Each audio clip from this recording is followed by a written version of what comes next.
Dodge Dynasty for a little while. Nice. Before the engine went out. Dodge Dynasty, man. Been having bad luck with cars, man. You get your truck you had forever though, right? Yeah. Guess that's I have 2 cars, one in my driveway and one in the street that don't run.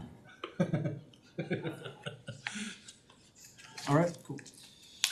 All right, let's go ahead and get started. It is 4 o'clock, and we've got 2 items on the agenda today for the Community Planning and Transportation Committee meeting for Thursday, March 27th, 2025. Our first item, as usual, is a presentation of the February Public Transit Report. And so, again, for those that don't know, or you're just tuning in for the first time, every month in this committee meeting, we go over the public transit ridership report and get updates on anything related to public transit projects that are going on, budget stuff, and the ridership and things like that. So if you have any questions or comments about public transit, please contact your council member and we'll make sure that we address those here in this committee. So we have Taylor here with city staff to go over the report with us. Thank you, Chair and Council. As always, we have a memo here for you and some numbers. A few things I want to point out with the memo. We had 4 of our 6 shuttle buses or cutaways for the paratransit units show up yesterday. So we're excited about getting those in and getting those old ones out of the fleet and having some newer buses again. We went through a few years of getting a lot of buses in a short amount of time, and we haven't got some in about 1.5 years or 2 years. So it's exciting to have a few more in the fleet.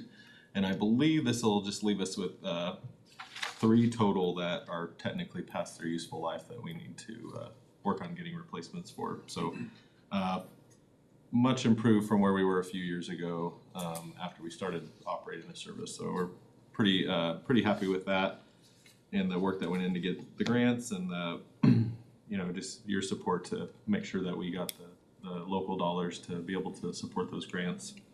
The other thing in the memo I want to call out is the Transit Professional Appreciation Day. That was March 18th, as proclaimed by council at the meeting in March 11th. Embark did a lunch for the staff at our facility up at North Base. We handed out just a small token of thanks, some little cookies, and we came down here and showed the staff that support us some love as well and handed those out. So we appreciate that proclamation, and we appreciate the support from the community for transit, just as we continue to grow and provide more rides in the community. And then moving on to the numbers, February numbers were not as dramatically high as we're accustomed to. I think that has to do a little bit with the weather that we had in February. If you remember, we had a few days there where the chill was just terrible. As you know, people just don't get out and about as much whenever the weather's cold or rainy or really hot if they don't have to. So I can understand why the ridership may have dipped a little bit there. And then I feel like I keep saying this as every once in a while, but eventually the ridership will have to plateau out a little bit, where hopefully we see increases, but not 20-25% month over month like we had been seeing. So I think we're maybe getting back to that normal, hopefully, rate of growth, but we'll see how March ends up. And then for paratransit, we also have 3 days at the end of the month that Embark is making sure to do their due diligence of the numbers, because we switched the paratransit software at the end of February. So they didn't want to count that ridership prematurely without making sure that was correct when they sent it to us, which was earlier this month. So we should see those numbers go up a little bit once those are brought back into the total. I did see even though it may not be as much of an increase, it still is a 10.8% increase this February compared to last year. So still not 20%, but still growing. And 10%, I think any agency would be happy with in normal operating. And that we're year to date 25.9% increase over ridership from this point last year's fiscal year. Yep, it's pretty phenomenal. We've had a really good. Those are great numbers coming from North Texas. They did not see those kind of numbers. Yeah, and I keep. I think we've emerged from COVID in a really great position, but also exceeded expectations. I know some agencies are still trying to get back to their pre-COVID numbers of people riding. And then I was surprised to see the fixed route ridership on Saturdays was 41% increased. So that was a good showing for those routes on the Saturday. It's not a large number, but we're happy to see more people being able to get out and about on the weekend as well. So 329,340 passengers since July 1st. Is that the way I understand that? Yes, and that includes fixed route That's and total. paratransit. Yeah, Yeah. Does not include on-demand though. does not. But I mean, I just would note to anyone listening, especially folks that often think that nobody rides the bus, that a lot of people do. And just think, anytime you're stuck in traffic in Norman, think about 329,000 fewer car trips on the streets of Norman since July, because we have a public transit system. I mean, it may not be exact, but it's significant. So think about that when you're in traffic stuck at a red light. So. Yep. And even if those folks don't have a car, they have a way to get to the places they need to get to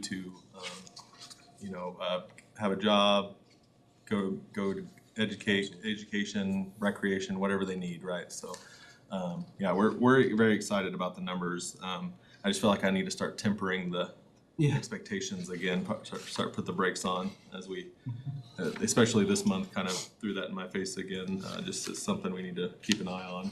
And then speaking of on demand, for this past February, we had 4,000 rides, 4,012 rides, and that's up from 2,619. So about a 34% increase over last year's February.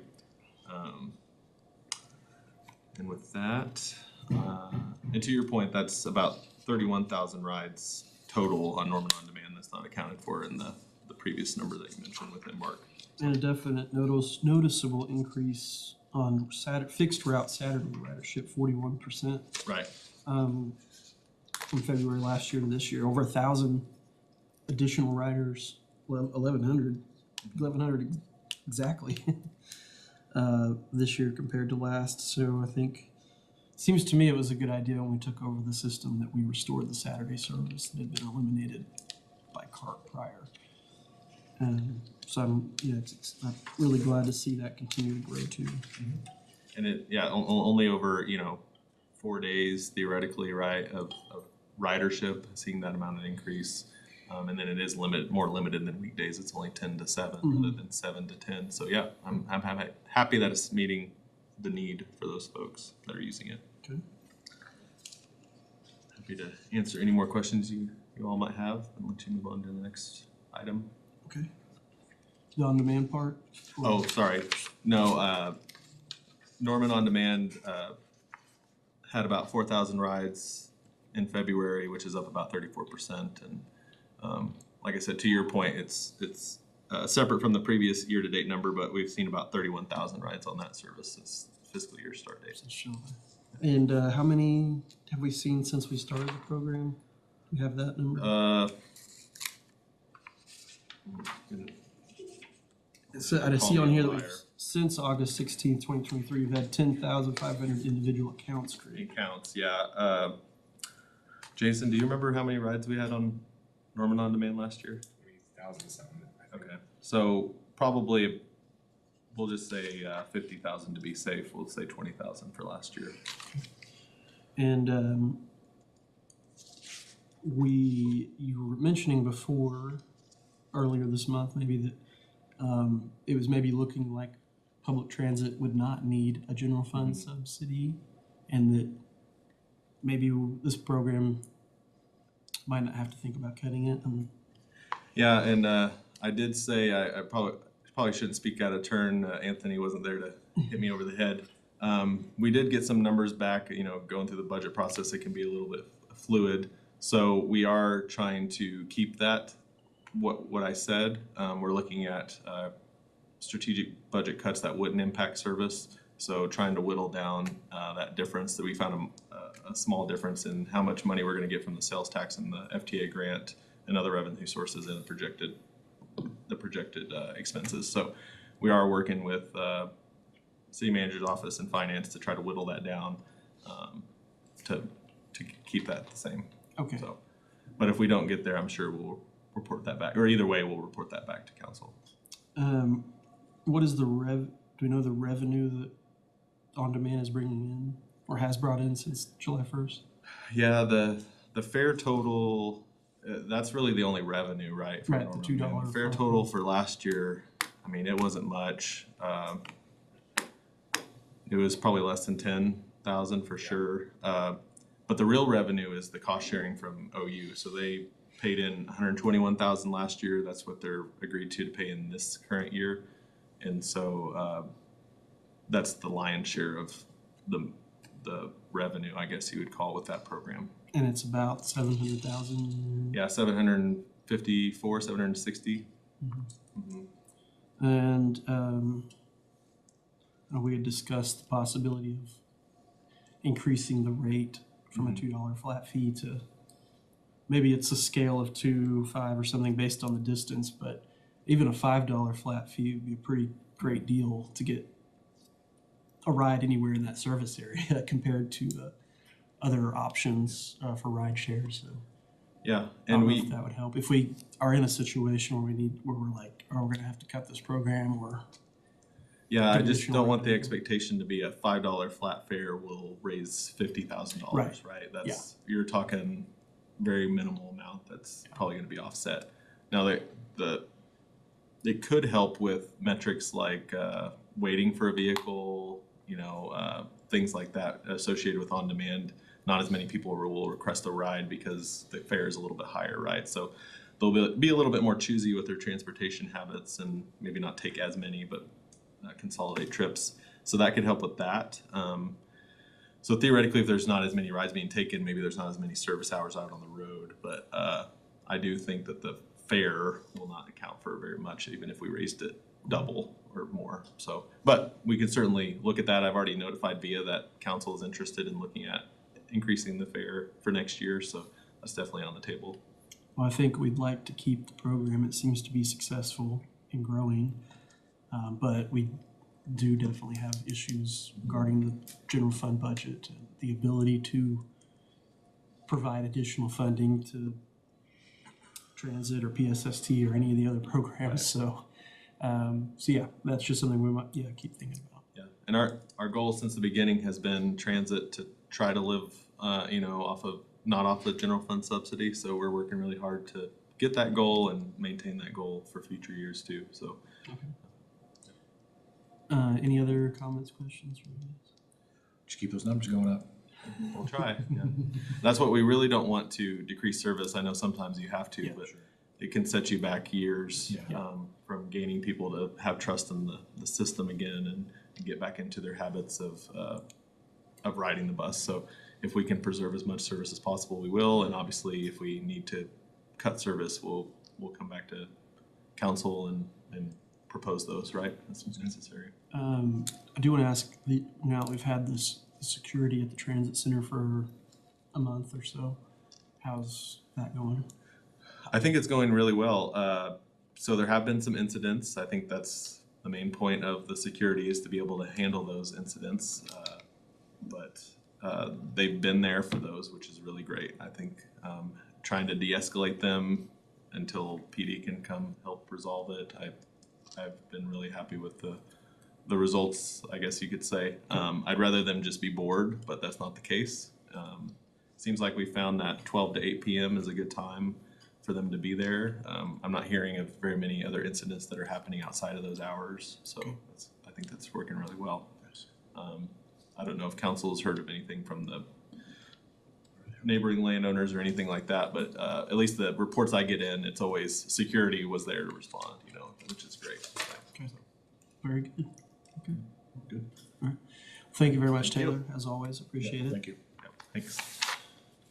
All right, the next item on the agenda is a discussion regarding a Cedar Lane road extension from Jenkins Avenue to half a mile north to Highway 9, I think. So we have city staff here to go over that, a project that we've been talking about for a number of years in Ward 7, and was kind of brought back to the forefront 2 years ago when the tornado came through southeast Norman or high, whatever it was, and there was a really difficult situation with people getting in and out of the Eagle Cliff, Cobblestone Creek area, because there's only one way out to the east to Highway 77, which was kind of blocked off, and then only one way out to the north, Highway 9, which was also blocked off. And so people were waiting like hour or two to get out of the neighborhood.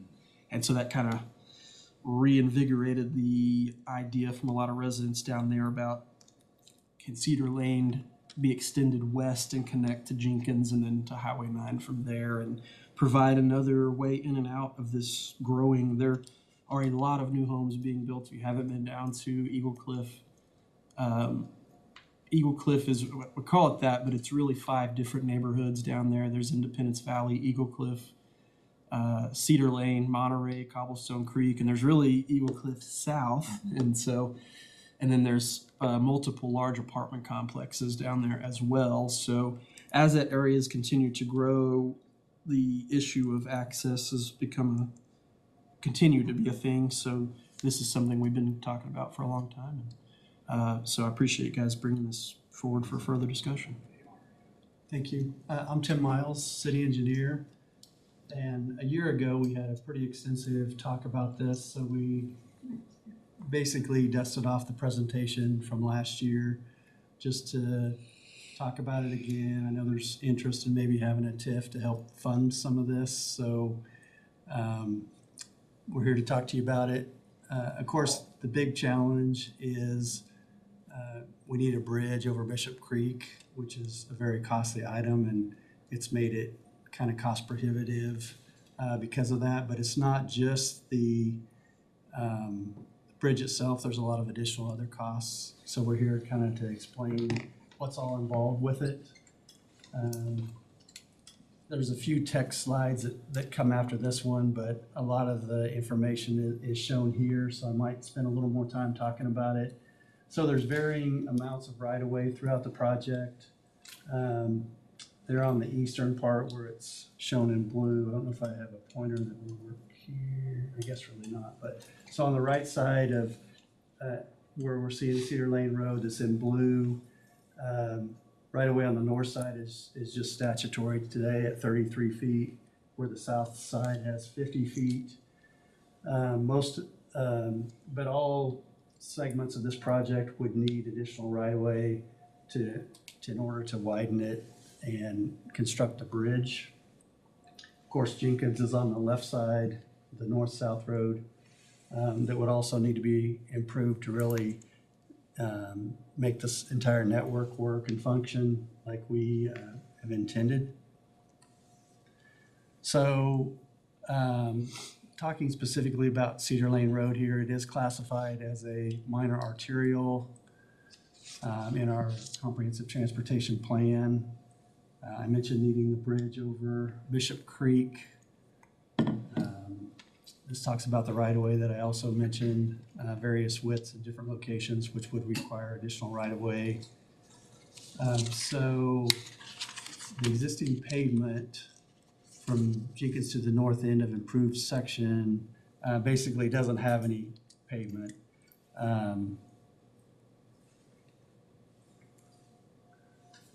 But on Jenkins Avenue, that's also classified as a minor arterial.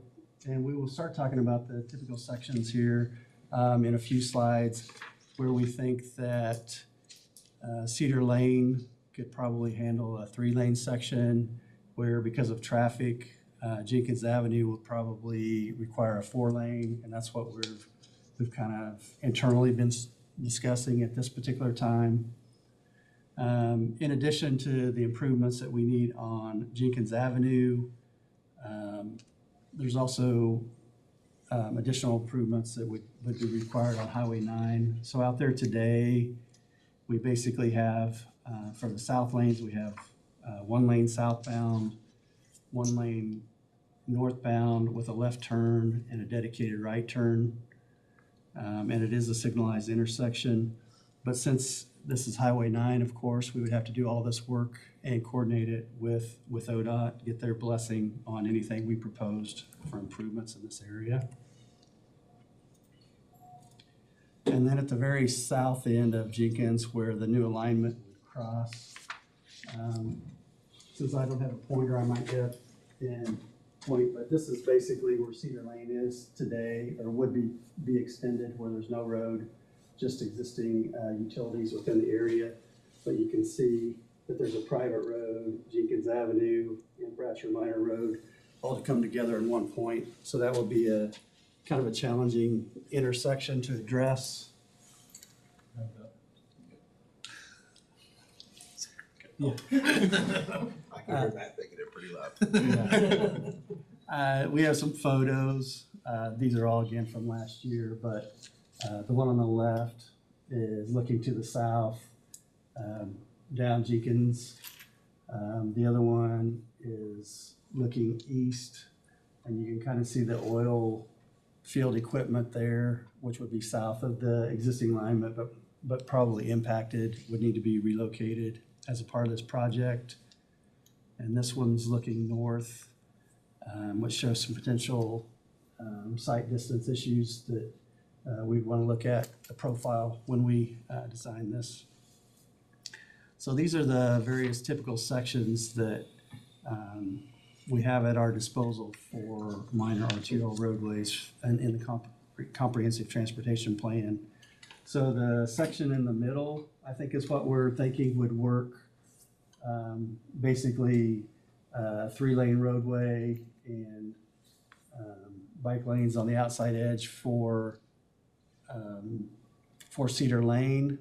And then the lower typical section, because of all the heavy trucks in the area, we believe that 4-lane would be the best solution for this with bike lanes on the outside edge of Jenkins. Would one consideration be that instead of bike lanes, we do the multimodal path? We on one would. side? In fact, we're trying to do that in a lot of places instead. I It know seems it's to be kinda what I've been telling it seems to be preferred, and we are doing it on the Jenkins through campus. Unless we can do the Yeah. like divided bike lanes with a thing or curb or something. That seems to be what I'm hearing too, is that people would rather have the path. That seems the most popular and for all parties. So yeah, we would probably do that on this project. The only kind of question that goes in there is because we already have the bike lanes on Cedar Lane, we Right. want to change the bike facility, because where you make that change always gets a little bit awkward because you got to make 2 crossings if you're depending on which way you're going. So that would be the only consideration, but it's definitely something that we would consider and look at. We've definitely heard the Yeah. public and their request to do more on the bike paths as opposed to the on-street. But this one we just look at just because of that reasoning here. But yes, definitely it would be a consideration. Well, and I wouldn't be opposed to there being bike lanes if we could maybe do some reflective dividers or something that give people more of a safe feeling about it. And I didn't see it mentioned, and maybe you're going to go over, but I didn't see it mentioned in the presentation, but how the new development at Jenkins and Highway 9 impacts, what improvements they're going to be making on their side of Jenkins. And I don't know too much about that yet. I've seen one drawing, so. I'll just step up, if that's all right. Yeah. So basically, when we were looking at that, Sooner Village is the name of that development, which has already come to you as a preliminary plat as council and was approved. What we did with them is we told them that on Jenkins, they'd be responsible for half road widening. And we did tell them it would be a 4-lane section through there. So we did put that in. And so as they bring preliminary plats that abut Jenkins, we'd probably at this point, knowing that there's a potential for us to be moving forward with this, we'd probably recommend deferral of those improvements so we could utilize those funds so that we get a better roadway. I think we've discussed enough that when we do the piecemeal and try to patch it together, it never really works well. It's better to have one contiguous constructed roadway. As far as on Cedar Lane, because there's not a roadway there, it's kind of difficult to discuss, but I believe we did discuss roadway improvements there too, but I would have to go back and pull that back up. I was getting that direction before I came in. I just didn't get all the way through to that. If I recall, they didn't have anything fronting Cedar Lane in their final plan, so I don't think they were. Yeah, there's a little, I think they do down kind of on the southwest corner, but I'd have to go back and spend some more time looking at that plat. buffer piece, the storage Yeah, there's the piece. storage. Yeah, they got the storage units, and then the rest of it, they kind of kept pulled back a little bit. But, you know, that's something that definitely, you know, as they bring final plats forward, could be points of discussion. But the TIA for that project did not assume anything was gonna be built down there at Cedar. Right. Yeah. Yeah. So they should know access. I don't recall, but I know they were gonna have to put in a sidewalk, but I don't know if we put in there that it would be a multimodal path or not. But I mean, the multimodal path exists on Jenkins north of Highway 9 there and goes all the way. There's a short missing piece, but through our Jenkins project and whatnot, I think we'll get that completed. So it would make sense if that multimodal path went across Highway 9 and went down Jenkins all the way to Cedar Lane. And then maybe that's where the bike lane. So our Turns road into- section, we always include full multimodal, so that was accounted for. I can't remember which side of the road we thought it should be on, but I'm sure we would have put it on that side East side, yeah. because it wouldn't have made sense to have it run along all of our more industrial use of the Yeah. wharf for the animal And control on the north of facility. Highway 9, it's on the east side. Yeah, so- so that would be the most logical, and that's, I just, again, I should have looked at that preliminary plat for walking in. Okay, cool. And you'll never hear me advocate for a 4-lane road, but I think it's probably appropriate. And we've had a lot of discussion internally about that, but because of, you know, the use of this, you've got the large trucks coming in, you've got trash trucks, you've got compost, you've got people pulling trailers to all that. It just, there's so much in that area, we just feel that it would be a much safer roadway as a I mean, 4-lane. in that case, would it, I mean, so you wouldn't think it would need to have a middle turn lane in the 4-lane section? Well, there's not a whole lot of turns. There's gonna be a very minimal number of turns going into that Sooner Village. And there's really only one public drive going into the west. Turning left. So it doesn't, you know, I don't think you're gonna see a lot of cross traffic. And if you're turning left, you're coming from the south, which means you're coming from the, so there's probably not a lot of Yeah. traffic. Yeah, Councilor Hinkle? Remind me one more time, can we go back to the map where it's got the red and blue road? And I'm a little late to the game on this. This started way before my time.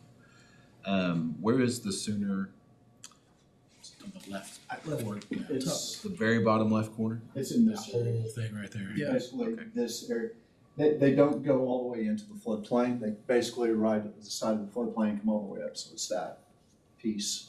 Well, that answers my other question, so thank you. It was all owned by Avara when they sold off. So, talking about the future bridge, I guess, this is Bishop Creek, right where Cedar Lane would cross. So it's a pretty deep channel. Like all of our other, bridges, they must pass a 100-year flood event. We're estimating the size to be approximately 170 feet in length. And to accommodate the typical section we're looking at, 50-foot wide would be adequate. This is actually the old bridge or current bridge over Bishop Creek, but this is the one that's being constructed today by ODOT. It's similar. This is the one at the golf course. Oh, this is at the golf course? This is the one at the golf course. Okay. I was thinking this was the, oh, I Highway see. 9 I'm seeing it at the golf course now, right. The next one's. I was thinking this was the one for, that makes more sense, that's why I was thrown off. Yeah, this is the one at Highway 9, and this will be a similar type structure than what they're building today. It's, I think it's around 160 feet in length, so our 170 that we're covering, that's a little more downstream, would be more than adequate and good for our estimating purposes. But this is the one that's being widened and reconstructed at Highway 9 today. And part of the reason for including both of those bridge structures here is to show what's happened between Constitution and Highway 9 as far as the size of the structure. So the further south we get, the bigger that structure gets. Deeper In than fact, one, yeah. in this case, we have another tributary, a little small tributary that's coming in further from the west. So that creek gets Bishop Creek gets a little bit wider on us as we go south. This photo just shows some of the city utilities. The blue lines are water lines, the green are sanitary sewer. So they're both, a lot of water lines, especially on both portions of the roadway that probably will be impacted, and then some sanitary sewer, but it's, Jenkins mainly has a crossing, the rest of it's farther away from the roadway footprint, but there potentially could be impacts to that on Cedar Lane. So these are estimates that we came up with for the cost basically for both roadway sections on Cedar Lane, plus all the other utility relocations, right-of-way, engineering, everything that would be. We haven't done any inflation, although costs have changed some since last year, but just as far out as this project could be, this is just kind of for general discussion purposes today, I guess. I know you're considering a TIF for that Yeah. area, so. And let's see, I was trying to see if that included what deferred, how much we would get from that It development. does for not, Jenkins no, those portion. haven't been calculated yet. Question for Catherine. And The For right or Sooner for wrong? Village, like how much will they be contributing to the? so typically what we find is that when they do their estimates, they, for some reason, can build everything for a third of the cost that we can. So that's really what they would be putting in. So I would expect, it wouldn't be a significant number. Just, I'm looking at trying to get it, I mean, you figure it'd be, max would be 1.4 million. If you think about half of what we're estimating the Jenkins widening at, it's probably gonna be, let's say, a quarter to a half of that. So realistically, probably $250,000 to $300,000. In the Cedar Lane, the 7 million for Cedar Lane, that's because of additional right-of-way needing to be, Well, For the it's kind of three-lane a separate section? number. The right of way is separate. but- okay, oh, I see right-of-way down there. So that's just to do a 3-lane section from where it ends right now, or no, we'd have to You'd redo it have to all the do way it all. from 12th, Yeah. basically. Yeah, we basically need to add the third lane from 12th to where it ends today. You can maybe do that on the north and just leave the south curb line. I was kind of trying to play with that. Gets a little tight, but it may be acceptable.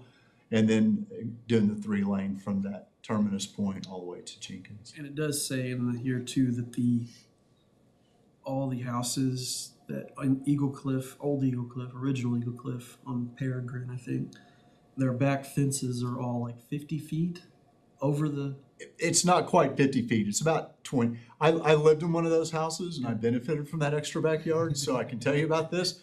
In fact, it was I never did understand when I lived there why my gas meter was dead center in the middle of my yard. The reason why is because it was right off of right of way. But we would try to do this project in a manner to where we would not have to move those fences. so That that'd be would be real our fun primary going and goal. telling everybody, by the way, your backyard's not actually as big as you thought. We're taking half of it, but going to a 3-lane section, I think there's probably adequate space. It may be a little tight, we just have to look, and that'd be a design consideration. Councilmember Berea? I was gonna ask, was the 300K estimated deferment or what you thought a TIF might generate? That would be what the deferral from the Sooner Villages, if they develop that entire frontage. And then I talked to Anthony a while ago. He was like, I think smaller for TIF, maybe 1 to 2 million.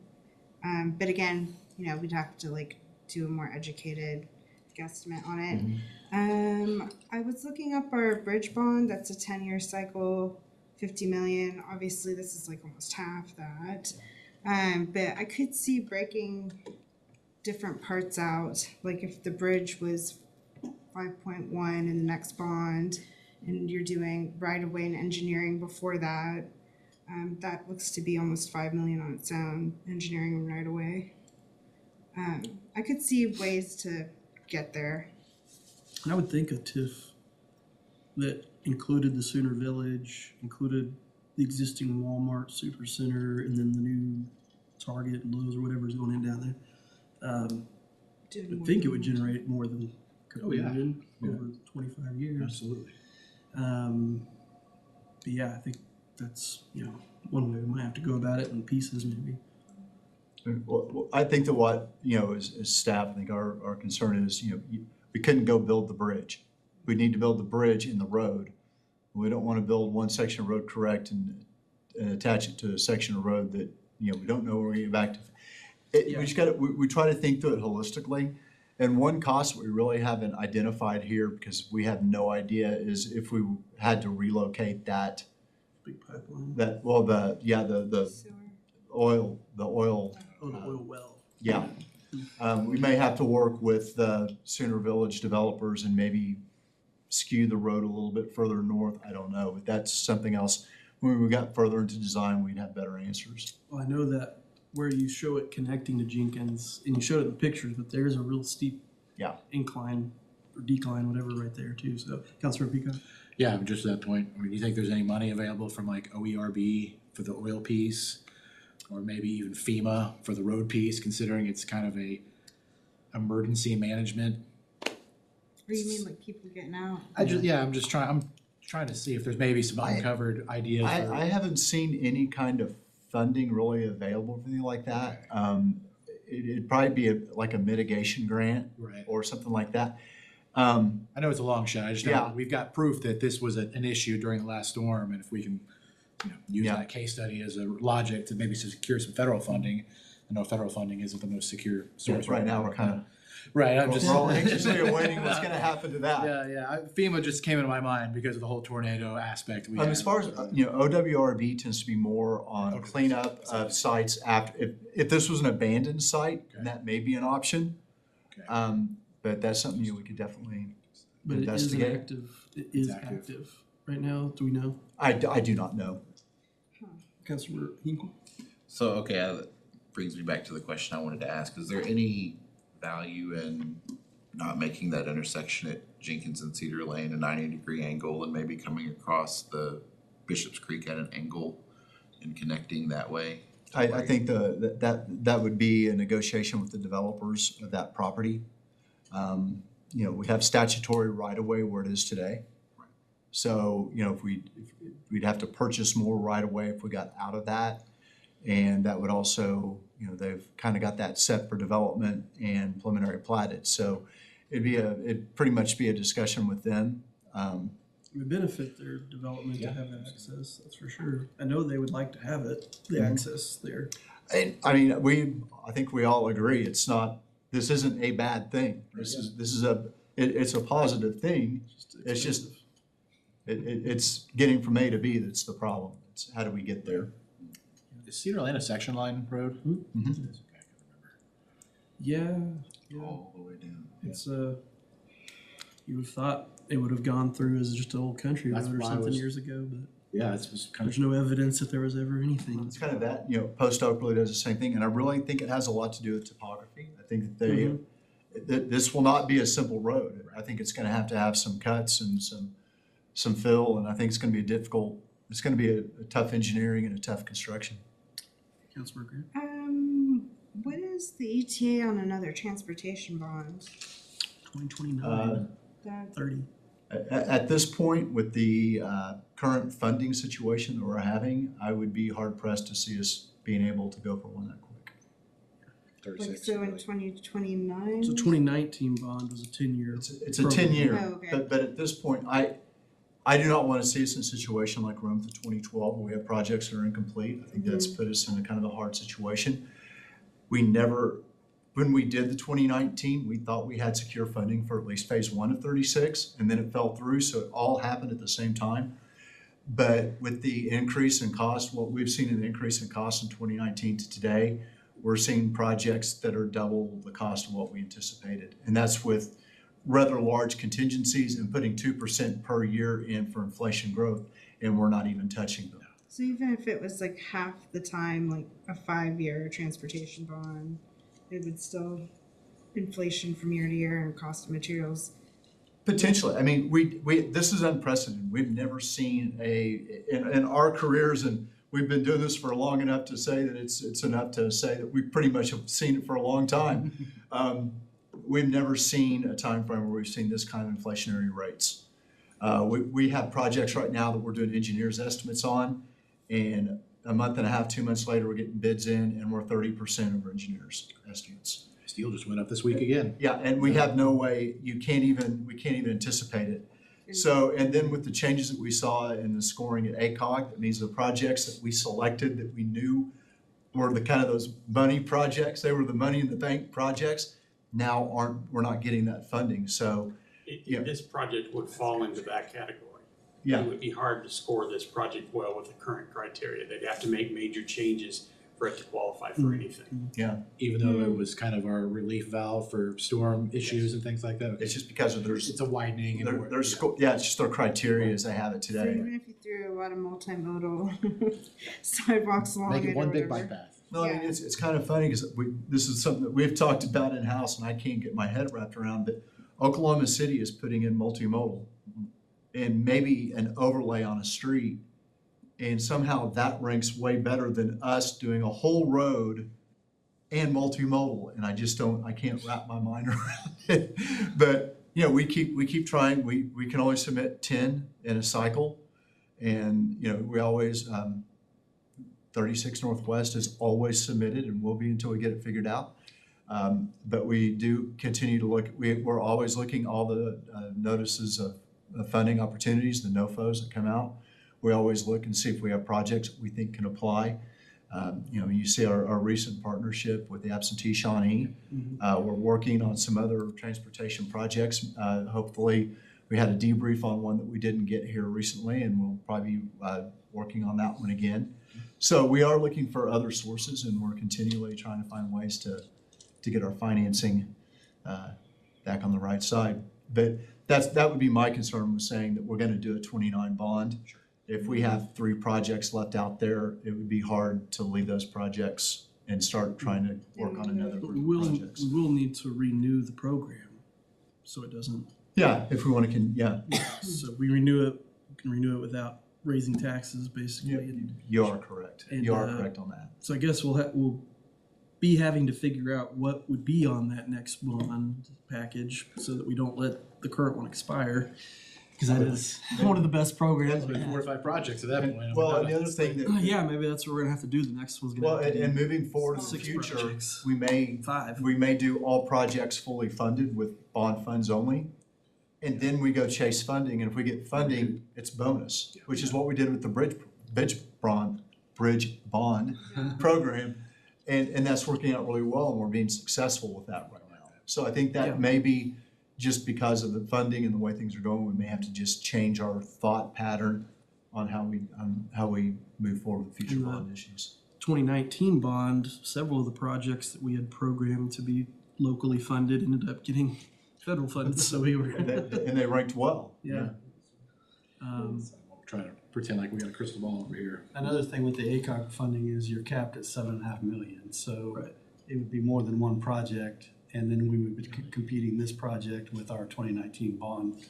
So there's other, like for Cedar Lane and 36 Southeast, we're like pursuing a build grant that doesn't have those minimum amounts, and it allows us to chase different pots of federal money at the same time. And our street enhancement bond, that's what I call it, I think, with the street maintenance and street enhancement. And that one was started in 2005, and then renewed in 2012, and then 2019. If I recall, the 2005 one was the underpass and some other, East Lindsay by the Duck Pond. Yeah, And then 2012 was West Yeah. Lindsay and Northwest 36th, and then 2019 is what we got going on now. And we've been able to, our bonding capacity's Right. increased each time, so we could do more projects. So, but maybe the next one, we don't try to do a bunch of more new ones, but I mean, the two-way main would probably be on that one. yeah, and we might be able to get that one done without having to do a bond on that one, hopefully. Maybe, I don't know. I'm hopeful. Because that's one where we might be able to get some additional funding since it's on. Sure. I thought I heard on the TIF that they were considering, not just sales tax, but Ad property. valorem. At property, yes, ad valorem. Prefer that. Yeah, that would be Those- ideal. Yeah, I mean, sales tax, if considered, would be a very small percentage, mainly And for ad the valorem. area. Yeah, and if it's going to infrastructure, like the street and bridge, you know, I think that's a I agree. good use of it too. You Okay. would be supplementing out of the general. 24.5 is not a low number, but it's only gonna go up So from here. probably so. 30 million or Yep. more. Okay, well, I appreciate the update. Is there any other? No, just keep us updated on grant opportunities and things like that. I mean, I think that's, funding's gonna be the name of the game on this one. I think we all can Yeah. agree that it's worthy doing, it's just how. I'd like for us to keep planning for it to be a project and it be right there in that discussion about the next extension of the street enhancement program. Because I don't really see any other way that we could get it done unless So something happens at the federal level or something. I'm getting magic notes here as we're talking.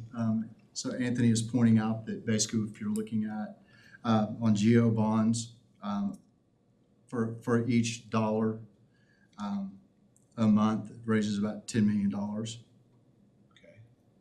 So,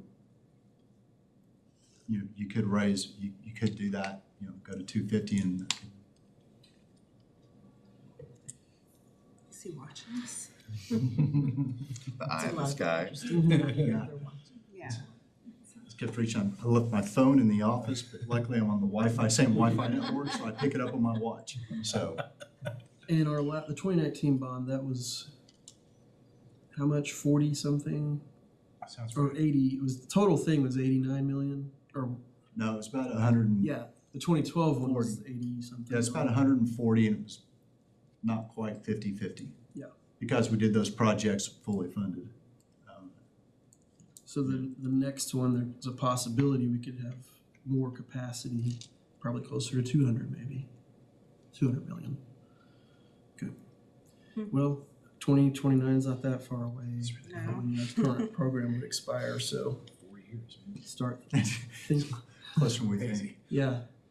Okay. Any other comments, questions about this? No, I don't think so. Okay, I did encourage council member-elect Blodgett. She's not feeling well today and yesterday, so I encouraged her to watch this on TV and let you guys know if she had any comments or questions about it. So, because I know she'll continue getting questions about it as the Ward 7 representative. So, okay. Yeah. Well, thank you guys. I appreciate the update, and we'll keep discussing it as we go forward. Any final comments or questions or anything? I don't think so. I don't want to get yelled at by Brenda, so. Okay, well, if that is